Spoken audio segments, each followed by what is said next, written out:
ऊज नामक देश एक परमेश्वर का भय मानने वाला एक धनी व्यक्ति रहता था। उसका नाम अय्यूब था। उसके 7 बेटे और 3 बेटियां थीं। अय्यूब एक प्रार्थना करने वाला व्यक्ति भी था।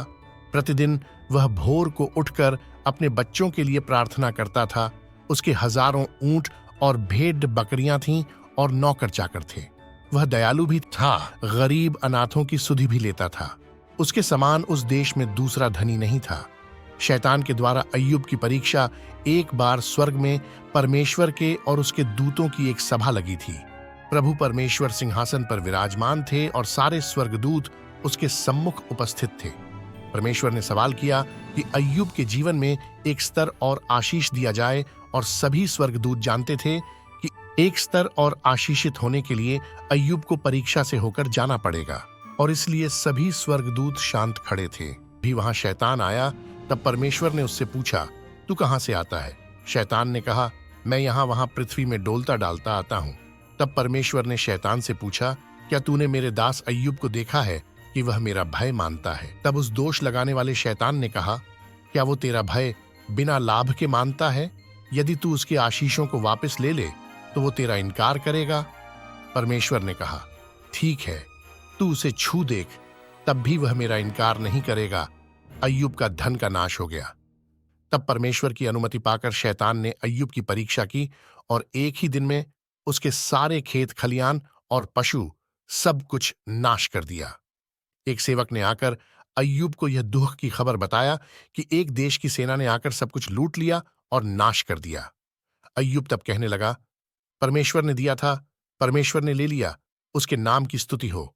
अय्यूब की सभी संतान मर गए। अय्यूब के जीवन में शारीरिक परीक्षा शैतान ने अय्यूब के शरीर में बड़े बड़े फोड़े दिए और बहुत दुख दिया।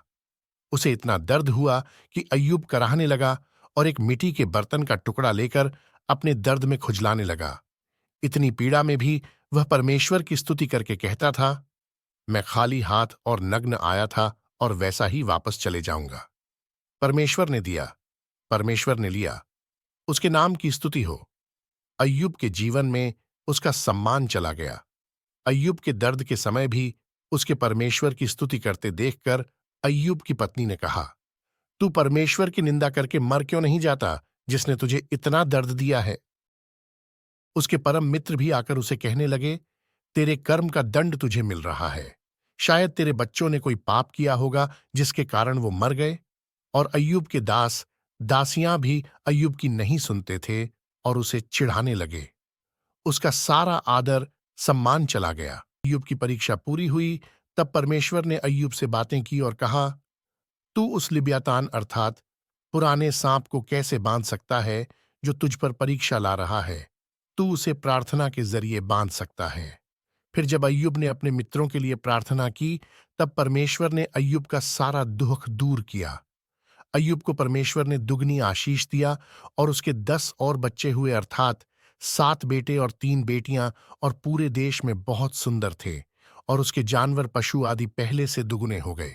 परमेश्वर उससे सब कुछ बहुतायत से वापस दिया। अय्यूब ने सीखी ये 7 बातें जो हम भी सीख सकते हैं। अय्यूब ने सीखा, परमेश्वर सब कुछ कर सकते हैं। अय्यूब जान गया कि परमेश्वर असंभव को भी संभव कर सकता है। जो कुछ भी खो गया था, अय्यूब ने सब कुछ दुगनी आशीष के रूप में प्राप्त कर लिया। परमेश्वर की कोई भी योजना निष्फल नहीं होती। अय्यूब ने जाना कि परमेश्वर जब किसी व्यक्ति के लिए आशीष की योजना बनाता है, उस आशीष को आने से शैतान भी नहीं रोक सकता। परमेश्वर अपने लोगों को यही प्रतिज्ञा देते हैं, मैंने तुम्हारे लिए योजनाएं बनाई हैं। वो योजनाएं लाभ की हैं, हानि की नहीं। प्रभु, पहले मैंने तेरे विषय में कानों से सुना था, परंतु अब मेरी आंखें तुझे देखती हैं। जब परीक्षा और दुहक रूपी अग्नि से होकर हम गुजरते हैं, तभी परमेश्वर के उस जलाल को देख पाते हैं और हम सोने के समान निखरकर बाहर आते हैं। अय्यूब ने प्रार्थना की सामर्थ्य को समझ सका।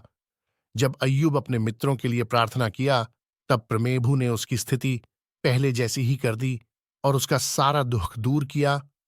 अय्यूब जान पाया, दुख का कारण हमेशा पाप ही नहीं होता।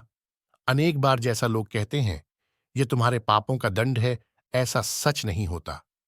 कई बार दुहक परीक्षा के रूप में हमारे जीवन में आते हैं ताकि हम उस परीक्षा को पास करें। अय्यूब ने जाना, हर संकट में केवल परमेश्वर ही उपाय कर सकता है।